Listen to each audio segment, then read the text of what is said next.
तो बच्चों आज हम बात करेंगे class 10 subject mathematics basic code number 241 के सॉल्यूशन के बारे में, वो भी हिंदी मीडियम। अगर इंग्लिश मीडियम का कोई स्टूडेंट है तो ऑलरेडी अपलोड है वही आंसर की जो स्कूल को प्रोवाइड की गई, आप देख सकते हो इस वीडियो के कमेंट में। और मैंने मॉर्निंग शिफ्ट की ऑल सब्जेक्ट आंसर की अपलोड कर दिए। इस वीडियो के कमेंट में देखो लिंक पेस्ट है, वहाँ से ओपन करके आप देख सकते हो, क्योंकि अगर टर्म 2 में इसमें से कोई क्वेश्चन आए तो उसमें कोई गलती ना करो, तो आप अच्छे से प्रैक्टिस कर लो, ठीक है ना। वीडियो ओपन करके वही आंसर की जो स्कूल को प्रोवाइड की गई है, ठीक है। तो आप देख सकते हो अदर सब्जेक्ट। तो देख लेते हैं हिंदी मीडियम में इसका सॉल्यूशन 1 बाय 1 करके। तो देखो ध्यान से, ठीक है, अच्छे समझना ताकि समझ में आ जाए। क्वेश्चन नंबर 1 सेक्शन आ स्टार्ट करते हैं पहले, सेक्शन, ठीक है ना, सेक्शन ए यानी खंड आ स्टार्ट करते हैं। पहला क्वेश्चन है क्वेश्चन नंबर 1, निम्नलिखित बारंबारता बंटन का माध्य ज्ञात कीजिए। हमें माध्य ज्ञात करना है। क्लास इंटरवल दे रखा है यानी वर्गंतराल दे रखा है, बारंबारता यानी फ्रीक्वेंसी दे रखा है, ठीक है। तो सबसे पहले आंसर नंबर 1 देखो, अच्छे समझना ताकि समझ में आ जाए। आंसर नंबर 1 देखो, तो सेक्शन ए खंड आ आंसर नंबर 1 देखो, क्लास इंटरवल दे रखा है यानी वर्गंतराल, बारंबारता दे रखा है। तो सीधा बॉक्स बनाकर लिख लिया गया है। अब ध्यान से समझो, तो ये हमारा जो बारंबारता फ्रीक्वेंसी इसको मान लेते हैं हम एफ। हमें निकालना क्या होता है पहले एक्स, तो एक्स निकालेंगे। तो देखो वर्ग अंतराल का ही आधा करते हैं, 0 से 10, तो 0 और 10 को जोड़ेंगे तो 10 और 10/2 करेंगे तो आ जाएगा 5। तो कितना आया यहाँ पर 5। इसी प्रकार देखो 10 से 20, तो 10 और 20 जोड़ेंगे तो 30 हो जाएगा, 30/2 आधा करेंगे तो कितना आ जाएगा 15। कितना आ गया यहाँ पर 15। अगला 20 से 30, तो 30 20 50, 50 का आधा करेंगे तो कितना आ जाएगा 25। ये रूल है, ठीक है ना, 25 आ जाएगा। अगला 30 40 70, 70 का आधा करेंगे तो आ जाएगा 35। कितना आ जाएगा 35, ठीक है, तो 35 आ गया। अगला 50 40 90, 90 का आधा करेंगे तो मतलब बटे 2 45 आएगा। दूसरा तरीका समझो ध्यान से, दो चीज़ें निकाल लो, 0 से 10, 10 का आधा 5, 10 से 20 30, 10 से 20 20 10 30 का आधा 15। इन दोनों के बीच का गैप देखो, 5 15 के बीच में गैप कितने का, 10 का। 10 प्लस करते बढ़ो, प्लस करते आगे बढ़ जाओ, चलो ठीक है ना, प्लस करते हुए। तो 10, 5 में 10 जोड़ा 15, 15 में 10 जोड़ेंगे 25, 25 में 10 जोड़ेंगे 35, 35 में 10 जोड़ेंगे 45। दूसरे तरीके से इस प्रकार अप्लाई कर सकते हो एक्स निकालने के लिए। 2 निकाल लो और फिर बीच का गैप देखो, जितना है उतना प्लस करते चलो। जैसे 5 10 का गैप है तो 5 में 10 जोड़ा 15, 15 10 25, 10 35, 10 45, ठीक है। आगे अगला स्टेप क्या है, एफ एक्स निकालते हैं, एफ इंटू एक्स। तो एक्स ये है, एफ ये है, तो इसका आपस में मल्टीप्लाई करेंगे। 14 और 5 का गुणा करेंगे 70 आएगा, फिर 24 15 का गुणा करेंगे 360 आएगा, फिर 26 और 25 का गुणा करेंगे 650 आएगा, फिर 20 और 35 का गुणा करेंगे 700 आएगा, फिर 16 और 45 गुणा करेंगे 720 आएगा। अगला स्टेप क्या है, अगले स्टेप में ये एफ है तो इसको सिग्मा एफ लिखकर टोटल जोड़ लेंगे, आ जाएगा 100। अगले स्टेप में एफ एक्स है ये, तो इसको हम सिग्मा एफ एक्स लिखकर इसको टोटल जोड़ेंगे तो कितना आ जाएगा हमारा 2500, ठीक है। तो यहाँ पर वही 2500 लिखा हुआ है, 2500 यहाँ पर लिखा हुआ है, समझ में आया। फिर सिंपल सा फॉर्मूला रखेंगे प्रत्यक्ष विधि वाला, क्या होता है, माध्य बराबर सिग्मा एफ एक्स बटे sigma F. Sigma F x 2500 रख देंगे ऊपर और सिग्मा एफ 100 रख देंगे, 2 0 से 2 0 कट जाएगा, 25 हमारा आंसर आ जाएगा। क्लियर है, समझ में आया। कहीं पर डाउट होगा तुरंत बताना, ठीक है। तो ये आपका आंसर नंबर 1 हो गया, ठीक है ना, सेक्शन ए का। अब अगला देखो क्वेश्चन नंबर 2 देखो। क्वेश्चन नंबर 2 में बच्चों कह रहे हैं सिद्ध कीजिए कि किसी वृत्त की किसी व्यास के सिरों पर खींची गई स्पर्श रेखाएं समांतर होती हैं। मोस्ट इंपॉर्टेंट क्वेश्चन है, तो इसका आंसर देखो, आंसर नंबर 2 देखो आप। तो बच्चों आंसर नंबर 2 में देखो ध्यान से, ज्ञात है ओ केंद्र वाला एक वृत्त जिसके व्यास के सिरों से 2 स्पर्श रेखाएं ए बी और सी डी है। ये ए बी है और ये सी डी है, ठीक है। इस प्रकार आपको बनाना है, ये व्यास है वृत्त का, ठीक है। ध्यान से देखो, सिद्ध करना है ए बी समांतर सी डी, ए बी समांतर सी डी, ये समांतर का सिंबल होता है, ठीक है। तो देखो ध्यान से, ओ एक्स ये लंब है, ये लंब का सिंबल है किस पर है, ए बी पर, और ब्रैकेट में वृत्त की त्रिज्या भी है ओ एक्स लिख दिया गया। सेम ऐसे ओ वाई ये भी लंब है किस पर, सी डी पर, क्यों लिख दो, वृत्त की त्रिज्या है, ये भी लिख सकते हैं।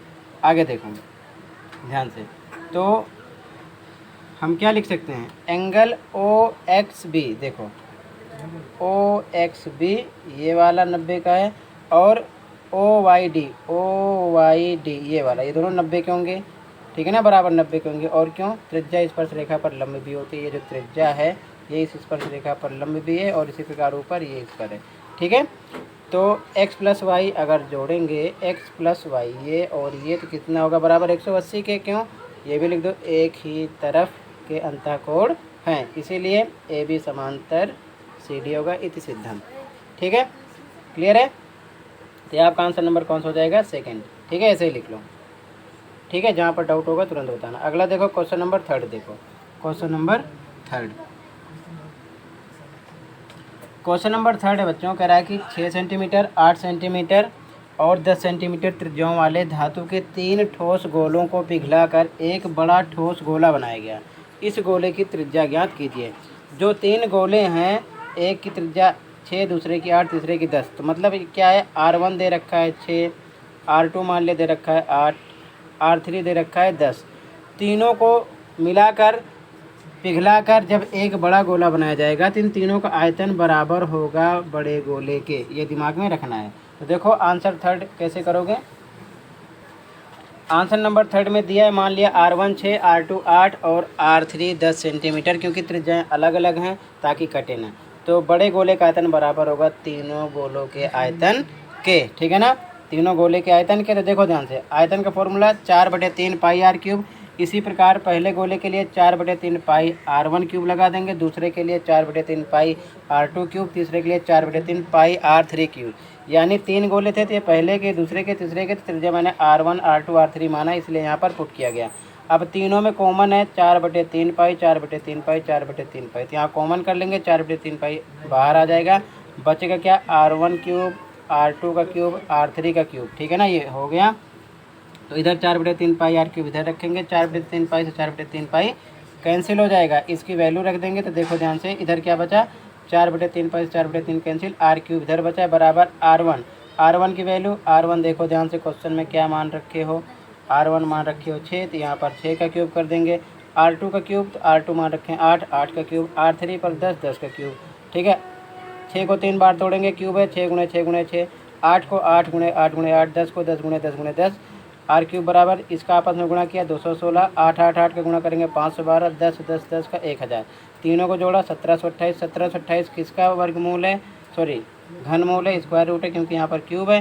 तो ये है 12 गुणे 12 गुणे 12 का, तो क्यूब है ना 3, तो 3 में से एक जोड़ा निकलेगा, 3 का जोड़ा बनेगा 12 आ जाएगा। तो बड़े गोले का जो बड़ा गोला है उसकी त्रिज्या क्या निकलेगी, 12 सेंटीमीटर, ये दिमाग में रखना। ठीक है, तो इस प्रकार इसको सोल्व करेंगे। तो ध्यान ये रखना है कि R1 R2 R3 इसलिए माना गया ताकि त्रिज्याएं अलग अलग हों, एक दूसरे के साथ कटे ना, ये ध्यान में रखना। तो आंसर 3 हो जाएगा। फिर भी डाउट है बताना। अगला क्वेश्चन देखो,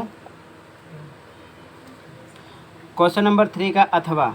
अब देखो अथवा, अथवा क्वेश्चन करा बच्चों, 2 घनों जिनमें से प्रत्येक का आयतन 27 है, 2 घन है, दोनों का आयतन 27 है, 27 सेंटीमीटर क्यूब है, के संलग्न फलकों को मिलाकर दोनों को एक साथ मिलाया गया, एक ठोस बनाया गया। इससे प्राप्त घनाभ का पृष्ठीय क्षेत्रफल ज्ञात कीजिए। 2 घनों को जब आपस में मिलाया गया तो क्या बन जा रहा है, एक घनाभ बन रहा है, मतलब घनाभ इस प्रकार बन जा रहा है। तो जब घनाभ बन जाएगा तो उसका हमें क्या निकालना है, घनाभ इस प्रकार बड़ा बन जाएगा, तो हमें निकालना है पृष्ठीय क्षेत्रफल। ठीक है ना, तो देखो आंसर अथवा देखो थर्ड का, आंसर नंबर थर्ड का अथवा देखो, घन का आयतन दे रखा है 27, तो आयतन का फॉर्मूला होता है A3। ठीक है ना, तो A3 रखेंगे बराबर 27 के होगा, तो ये 3 हटेगा, क्यूब रूट इधर लगेगा 27, ये किसका है, 27 है 3 गुणे 3 गुणे 3 का, तो ये जोड़ा बन जाएगा, 3 क्यूब रूट था। ठीक है, तो 3 एक बाहर निकलेगा, तो A3 आ गया। ए क्या होती है, ए बराबर हमारी होती है भुजा, तो भुजा आ गया। ठीक है ना, भुजा आ गई, तो दोनों को मिलाकर क्या बनाया जा रहा है, एक घनाभ। तो देखो दोनों घनों को मिलाने पर बने घनाभ की लंबाई, तो लंबाई जुड़ जाएगी, 3 3 निकलेगी, तो इस हिसाब से 6 हो जाएगी लंबाई। ठीक है, चौड़ाई सेम रहेगी 3, ऊंचाई 3 सेम रहेगी, मतलब लंबाई 2 घन को एक साथ मिलाएंगे, तो क्योंकि वो घनाभ बन रहा है, तो घनाभ बनेगा तो 2 घन एक साथ क्या बना लेंगे, लंबाई उनकी बढ़ जाएगी, 3 3 6, चौड़ाई ऊंचाई सेम रहेगी। ठीक है ना, क्योंकि घन की सारी भुजाएं बराबर होती हैं, लेकिन दोनों घनों को जब एक साथ मिला देंगे तो उसकी लंबाई डबल हो जाएगी, बस 3 3 6 हो जाएगी। ठीक है ना, बाकी चौड़ाई ऊंचाई सेम रहेगी। तो घनाभ का कुल पृष्ठीय क्षेत्रफल फॉर्मूला अप्लाई करेंगे, होता है 2 ब्रैकेट में LB BH HL। तो लंबाई क्या होती है L, चौड़ाई क्या होती है B, ऊंचाई क्या होती है H। तो LB, L पर 6 3, 6 गुणे 3 प्लस BH, बी एच पे 3 3 3 गुणे 3 और एच एल एच पर 3 एल कितना है 6 3 गुणे 6। तो आगे सॉल्व किया 2 पे 2 6 3 18 3 3 9 3 6 18 जोड़ेंगे इसको तो ये हमारा क्या आ जाएगा 18 प्लस 9 प्लस 18 45 हो जाएगा। 2 से गुणा करेंगे 90 सेंटीमीटर स्क्वायर आंसर आ जाएगा। क्लियर है, ये चीज़ ध्यान में रखना। ये आपका आंसर नंबर कौन सा हो जाएगा, थर्ड का। अथवा बस ध्यान रखने वाली बात यह है कि जब भुजा ए निकाल लेंगे घन के आयतन के अकॉर्डिंग तो दोनों घनों को जब मिलाएंगे तो खाली लंबाई डबल हो जाएगी 6 हो जाएगी, बाकी चौड़ाई और ऊंचाई 3 3 ही रहेगी। फिर घनाभ का कुल पृष्ठीय फॉर्मूला अप्लाई कर देंगे, वैल्यू रख देंगे, आंसर हमारा आ जाएगा। क्लियर है। अगला क्वेश्चन देखो, क्वेश्चन नंबर 4। फिर भी अगर कहीं पर डाउट होगा तुरंत बताना। क्वेश्चन नंबर 4 देखो आगे। क्वेश्चन नंबर 4 क्या है बच्चों, क्वेश्चन नंबर 4 ध्यान समझना, इंपॉर्टेंट क्वेश्चन है। कह रहा है कि समीकरण 3x² माइनस 6x प्लस 3 बराबर 0 के विविक्त कर का मान ज्ञात कीजिए और इसके मूलों की प्रकृति का पता लगाइए। ठीक है ना। तो पहले ये आंसर देखो फिर अथवा का देखेंगे। तो इसका आंसर देखो, आंसर नंबर 4। आंसर नंबर 4 देखो दिया है बच्चों, 3x² माइनस 6x प्लस 3 बराबर 0। तो हम इसको द्विघात बहुपद ax² plus bx plus c बराबर 0 के रूप में कन्वर्ट करेंगे। x² पर x² है, a बराबर 3 मिलेगा, x पर x लेते नहीं, b बराबर -6, c बराबर 3। ये ध्यान में रखना है, यहाँ से निकलता है a b c। d बराबर b² माइनस 4ac होता है। तो देखो इसकी वैल्यू रखेंगे तो वैल्यू यहाँ से देखो ध्यान से, बिल्कुल कन्फ्यूज मत होना। b पर -6 का स्क्वायर, 4 पे 4, a पर 3 और c पर 3, इसकी वैल्यू रख दी गई। -6 का स्क्वायर तो -6 गुणे -6 तो 6 6 36 और माइनस माइनस का हो जाएगा प्लस, तो यहाँ 36 आ जाएगा और 4 3 12 3 36, ये भी 36, 36 में से 36 जाएगा 0। तो जब 0 आता है, d बराबर 0 होता है, तो ये ध्यान में रखना, लिखने आता है मूल वास्तविक और बराबर होंगे। ठीक है। और ये मैंने लिखा रखा है किस लिए हो रहे हैं, 3 इसकी कंडीशन होती है, तीनों एक बार फोकस कर लेना फिर से। ठीक है। तो ये 4 का ऊपर वाला आंसर हो जाएगा। क्लियर है। अब इसका 4 का अथवा वाला आंसर देखो। क्वेश्चन नंबर 4 का अथवा वाला देखो। अथवा क्वेश्चन क्या कह रहा है, के का वह मान ज्ञात कीजिए जिसके लिए समीकरण 4x² माइनस 3kx प्लस 1 बराबर 0 के बराबर मूल होंगे। ठीक है। तो इसका अथवा देखो, चौथे का अथवा वाला आंसर देखो। चौथे का अथवा देखो, 4x² माइनस 3kx प्लस 1 बराबर 0। तो फिर से इसको कन्वर्ट करेंगे, ax² plus bx plus c बराबर 0।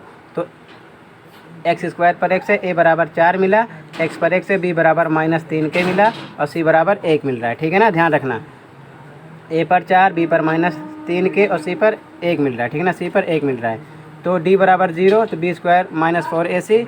तो b पर रखना है -3k का स्क्वायर। देखो ध्यान से, -3k का स्क्वायर। ठीक है। तो ये -3k का स्क्वायर, 4 पे 4, a पर 4 गुणे b पर c पर 1, 4 पर 4, फिर a पर a की वैल्यू 4। ठीक है ना। और c की वैल्यू 1 यहाँ रख दी गई है। ठीक है। तो 3k स्क्वायर, तो इसको तोड़ेंगे 3 1 मिनट, इसको लिखेंगे -3k गुणे -3k। तो माइनस माइनस प्लस, 3 3 9 और के स्क्वायर ये हो जाएगा, 9k स्क्वायर ये आ जाएगा। और ये 4 चौक 16 एकम 16, 4 4 1 का गुणा करेंगे तो -16 बराबर 0 के। तो 9 के बराबर -16 इधर आएगा +16, तो के स्क्वायर बराबर बटे 9 नीचे आ जाएगा, रूल है। तो के बराबर स्क्वायर हटेगा तो रूट लगेगा, 16 - 16 बटे 9 रूट में।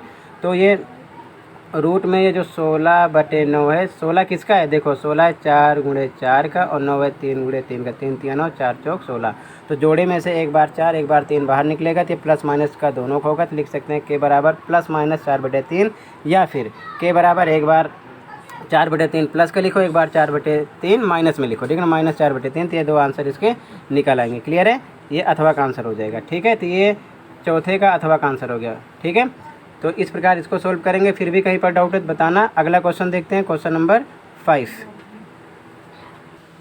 अगला क्वेश्चन नंबर 5 देखो बच्चों। क्वेश्चन नंबर 5 क्या है, क्वेश्चन नंबर 5 करें, किसी समांतर श्रेणी का 8वां पद 37 है, 12वां पद 57 है, समांतर श्रेणी ज्ञात कीजिए। 8वां पद 37 दे रखा है, यानी A8 बराबर 37, और 12वां पद यानी A12 बराबर दे रखा है 57।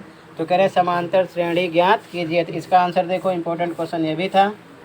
आंसर नंबर 5 में बच्चों दिया है A8 बराबर 37, तो मतलब हम इसको लिख सकते हैं A8 बराबर, इसको लिख सकते हैं A + 7D। अगर मान लो A9 होता तो इसको हम क्या लिखते, A + 9D। ये रूल है, फॉर्मूला है, ध्यान रखना। तो यहाँ पर A8 की जगह ए प्लस 7d लिख दिया गया बराबर 37 के कर सकते हैं। ए 8 को समीकरण 1 हो जाएगा। इसी प्रकार ए 12 57 दे रखे हैं, तो ए 12 को क्या लिख सकते हैं, ए 12 बराबर ए प्लस एकम 11d। और मान लो ए 15 होता, अब पहले समझो ए 15 को क्या लिखते बताओ जल्दी से, ए प्लस एकम 14d 15 से, ठीक है। तो ए 12 को क्या लिख सकते हैं, ए प्लस 11d, ऐसे ही ध्यान रखना, ठीक है। ये समझाने के लिए बताया। ये समीकरण 1, ये समीकरण 2। तो समीकरण 2 में से एक घटाएंगे, विलोपन लगाएंगे, क्या लगाएंगे, विलोपन। तो देखो ध्यान से, समीकरण 2 क्या है, समीकरण 2 से एक घटाने पर 2 है, ए प्लस 11d बराबर 57, यही तो है। तो लिखो इसको ए प्लस 11d बराबर 57, और एक है ए प्लस 7d बराबर 37। घटाने पर तो निशान घटक लगेंगे, यहाँ पर घटा, यहाँ पर घटा, यहाँ पर घटा। तो देखो ए ऊपर प्लस का है, नीचे माइनस का है, ए से ए कैंसिल, ऊपर प्लस है, नीचे माइनस है, प्लस माइनस माइनस होता है। 11d में से 7d घटाएंगे 4d, और ऊपर ये 57 प्लस का, नीचे माइनस का, प्लस माइनस माइनस, 57 में से 37 जाएगा 20। यहाँ तक समझ में आया। तो d बराबर आ जाएगा 20/4 बराबर 4 पंचे 20, d बराबर 5 आया। तो आगे वही लिखा गया है यहाँ पर, d बराबर 20/4 बराबर 5 आ जाएगा। तो d का मान समीकरण 1 में रखेंगे। समीकरण 1 हमारा क्या है, a प्लस 7d बराबर 37, a पर a 7 पे 7, d का मान रखेंगे 5, 7 गुणे 5 बराबर 37 के। तो a प्लस 7 पचे 35 बराबर 37। तो a बराबर 37 प्लस 35 इधर आएगा, माइनस का हो जाएगा, तो कितना आ जाएगा, घटाने पर 37 में से 35 2 आएगा। अब देखो ध्यान से, d 5 आ गया, a 2 आ गया, तो प्रथम पद a 2 है, और ये जो सारबंतर होता है d, इसी को जोड़ते चलते हैं। 2 में 5 जोड़ेंगे 7, फिर 5 जोड़ेंगे 7 5 12, फिर 5 जोड़ेंगे 12 5 17, फिर जोड़ेंगे 17 5 22, ऐसे ये बढ़ता हुआ चला जाएगा। तो हमारा AP हो जाएगा 2 7 12 17, डॉट डॉट डॉट, ये बढ़ता हुआ चला जाएगा। फिर से देखो ये कहाँ से आया, अतः AP बराबर A निकाला 2, D कितना है 5, तो दूसरा पद निकालेंगे तो 2 में 5 जोड़ेंगे, कितना आ जाएगा 7। तीसरा पद निकालेंगे तो ये 7 है, 7 में फिर से 5 जोड़ेंगे, कितना आएगा 12, आ जाएगा 12। चौथा पद निकालेंगे तो 12 में फिर से 5 जोड़ेंगे, 12 5 17, ऐसे ही बढ़ता चला जाएगा। तो 17, तो ये ऐसे ही लिखा गया है। ए जो है 2 लिखा गया, और D 5 है, 5 का डिफरेंट है, 2 का 2 रहेगा पहला पद। दूसरे पद के लिए 2 में 5 जोड़ेंगे, 5 2 7। तीसरे पद के लिए 7 में फिर से 5 जोड़ेंगे, 5 D जोड़ते चलते हैं 12, फिर 12 में D यानी 5 जोड़ेंगे 17, ऐसे ही बढ़ता ये चला जाएगा, बढ़ता हुआ, ठीक है। तो ये आपका AP हो जाएगा। आंसर नंबर 5 क्लियर है। कहीं पर डाउट होगा तुरंत बताना। अगला देखो क्वेश्चन नंबर 6। अगला क्वेश्चन नंबर 6 देखो। क्वेश्चन नंबर 6 से निम्नलिखित बंटन का बहुलक ज्ञात कीजिए। वर्ग अंतराल, क्लास इंटरवल दे रखा है 0 से 10, 10 से 20, 20 से 30, 30 से 40, 40 से 50, बारंबारता फ्रीक्वेंसी 6 10 12 8 7। तो निकालना क्या हमको, बहुलक। सिंपल सा क्वेश्चन है। तो आंसर देखो, आंसर नंबर 6 देखो।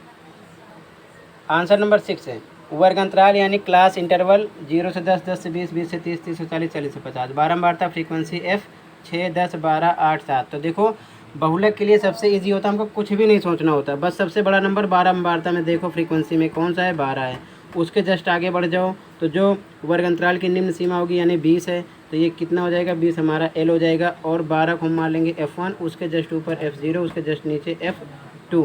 तो ये लाइन से हो जाता है क्या, F0 F1 F2। फिर से देखो, सबसे बड़े नंबर को F1 मानते हैं, उसके जस्ट ऊपर वाला F0, उसके जस्ट नीचे वाला F2। तो F0 F1 F2 लाइन से हो जाता है, और जो F1 होता है उसी के जस्ट ऊपर सामने में जो निम्न वर्ग अंतराल सीमा होती है वो L होती है, ठीक है। तो यहाँ लिख दिया गया F0 10, F1 12, F2 8, L कितना है 20, H इनके बीच का डिफरेंट होता है वर्ग अंतराल में, कितने गैप चल रहा है 0 से 10, 10 से 20, 20 से 30, तो 30 20 10 10 का गैप है, 10 आ जाएगा। अब सिंपल सी बात है, फॉर्मूला रख दो, ठीक है। बहुलक बराबर L बराबर, ये फॉर्मूला होता है, इसकी वैल्यू रख दो। वैल्यू आप ऊपर से ध्यान से देखो, L पर L 20, F1 पर 12, माइनस पर माइनस, F0 पर 10, ठीक है। और उसके बाद में बटे पर बटे, 2 पर 2, F1 पर 12, माइनस पर माइनस, F0 पर 10 और F2 पर 8, और गुणे H की वैल्यू 10 रख दी गई। यहाँ पर पूरी वैल्यू रखी गई, नीचे ध्यान रखना। वैल्यू रखने के बाद में 20 पर 20 है, 12 में से 10 जाएगा 2, बटे 12 को 2 किया नीचे, 12 दूना 24, और minus minus plus, minus 10 minus 8 minus 18 हो जाएगा, गुणे 10 ऐसे लगा देंगे। फिर से आगे सोल्व करेंगे तो 10 को 2 से गुणा किया, 10 दूना 20, और 24 में से 18 घटाएंगे 6, आगे सोल्व करेंगे 20 प्लस ऐसे लिख देंगे ऐसे हम, तो 20 प्लस 20 में 6 से भाग कर लो, आ जाएगा 3.33। दोनों को जोड़ेंगे 20 3 23.33, ये आपका बहुलक आ जाएगा। तो इसमें सबसे मेन चीज़ क्या समझने वाली बात थी कि जो सबसे बड़ा नंबर होता है फ्रीक्वेंसी का 12, वो F1 होगा, उसके जस्ट ऊपर F0 होगा, उसके जस्ट नीचे F2 होगा, और F1 के सामने निम्न अंतराल L होता है, वर्ग अंतराल की निम्न सीमा L होती है। बस H सारी वैल्यू रखकर इसकी वैल्यू पुट कर दो, उसके बाद में सोल्व कर लो प्रोसेस में, जो आएगा आपका आंसर आ जाएगा। ठीक है, वर्कशीट नंबर 106 में इसको मैंने करके बताया अच्छे से, और भी वर्कशीट अपलोड है, ये भी आप देख सकते हो। सॉरी, वर्कशीट नंबर 101, ठीक है ना, जो कि आपकी आई हुई है, ठीक है ना, वो भी आप देख सकते हो। तो ये आंसर 6 हो गया। अगला क्वेश्चन देखो, अगला क्वेश्चन नंबर 7 पे चलते हैं। सेक्शन बी स्टार्ट हो गया बच्चों, सेक्शन बी। ठीक है, तो देखो ध्यान से, ये सेक्शन बी हम बाद में सोल्व करेंगे क्योंकि वीडियो ज़्यादा लंबी हो रही है। ठीक है, तो सेक्शन बी अगली वीडियो में प्रोवाइड करेंगे आपको, तब तक कितनी प्रैक्टिस कीजिए। मिलते हैं नेक्स्ट वीडियो में। Thank you for watching this video and take care.